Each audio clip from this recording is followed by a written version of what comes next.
বিপজ্জনক অবস্থায় হেলে রয়েছে বাঘাযতীনের চারতলা বাড়িটি। তৎপরতার সঙ্গে চলছে বাড়ি ভাঙার কাজ। তারই মাঝে শাসক দলের নেতৃত্বকে সামনে পেয়ে ক্ষোভে ফুঁসছে বিদ্যাসাগর কলোনির বাসিন্দারা। বৃহস্পতিবার বেআইনি নির্মাণের অভিযোগ উঠতেই তৃণমূলের নেতা কর্মীদের সঙ্গে বাগবিতণ্ডা।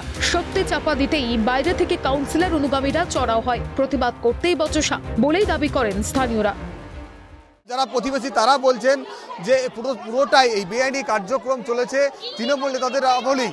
এই ইলিগাল কনস্ট্রাকশন নিয়েই তারা কিন্তু সরব হয়েছিলেন। ফলে সেই কথা বলতে গিয়েই কিন্তু এখানে কাউন্সিলরের যারা প্রতিনিধি রয়েছেন, তৃণমূলের কর্মীরা রয়েছেন, তারা কিন্তু এখানে কার্যত এভাবেই ঝামেলা করছেন। এই মুহূর্তে দেখতে পাচ্ছি না, এনাদের দেখেনি, এনারা ফ্লাইং, এরা কোত্থেকে এসে আর এদের গায়ে লাগছে কেন? এদের গায়ে লাগছে কেন? আমার বাড়ি প্ল্যান, আমার হাজবেন্ড ব্যাংকের চাকরি করতেন, লোন নিয়ে প্ল্যান স্যাংশন করা সমস্ত কিছু লিগালি। আমার বাড়ি বের করুক তো, আমার বাড়ি ইলিগাল কনস্ট্রাকশন। বাইরে থেকে এসে আপনাদের অবশ্যই তাই, অবশ্যই তাই। দেখতেই পাচ্ছেন আপনারা, দেখতেই পাচ্ছেন এটা কি এখানকার সেলের লোক, সবাই পার্টির। যেটা সত্যি আমরা সেটাই বলবো, আমরাও তো ভুক্তভোগী। আপনারা চোখের সামনে দেখতে পাচ্ছেন। আজ যদি ফ্ল্যাটটা আমাদের ওপর, যদি যেটা আমাদের ওপরেই হেলা ছিল, আমাদের ঘাড়ের ওপর পড়লে আমরা কি মরার পর ডেড বডি হয়ে এসে কথা বলতাম? আজ বেঁচে রয়েছে বলে আমরা লড়তে পারছি। আমাদেরকে দাবি দেওয়া যাবে না। সেরকম হলে কোর্টে যাও, আমরা প্রমাণ করে দেব। মিথ্যা কথা বলছেন, সেটা সত্যি কথা বলছি, সেটাই বলছি। আমরা কোনোদিন ঝগড়া করার কথা বলছি না, বলছি মিথ্যা কথা না বলে সত্যি কথা বলুন।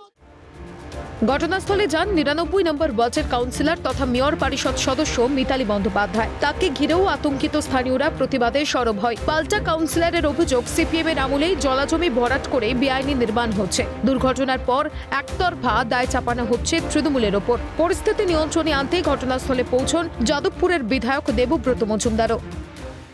একতরফা বলছে এরা, একতরফা। ওদের আমলে জলাজমি ভরাট হয়েছে।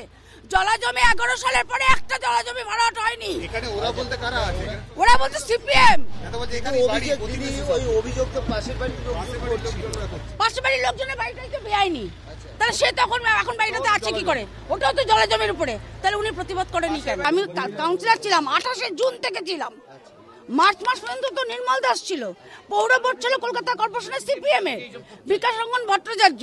তাহলে তখনকার এই এত দোদণ্ড প্রতাপ সিপিএম এর নেতারা কোথায় ছিল তখন? তখন জলাজমি ভরাট ছিল না, জলাজমি ভরাট ছিলই আমার আগে না, নির্মল দাসের আগে। যে এরা 40 বছর এখানে জন্ম কর্ম সবকিছু। সবাই আতঙ্কিত, এই তো নিশ্চিত। কলোনিতে আমরা তাই সবাইকে বলি, ভাই স্যাংশন করে বাড়ি করো। এই যে যত বাড়ি আছে সব বাড়ি বেআইনি, সুতরাং সবাই আতঙ্কে আছে। আমার বাড়ি হলে আমিও আতঙ্কে থাকতাম।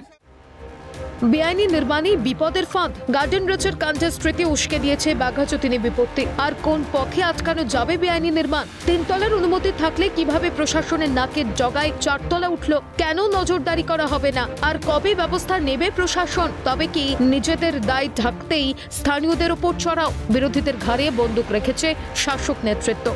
ক্যামেরায় সঞ্জীব চক্রবর্তীর সঙ্গে মফিজুল ইসলাম, ক্যালকাটা নিউজ।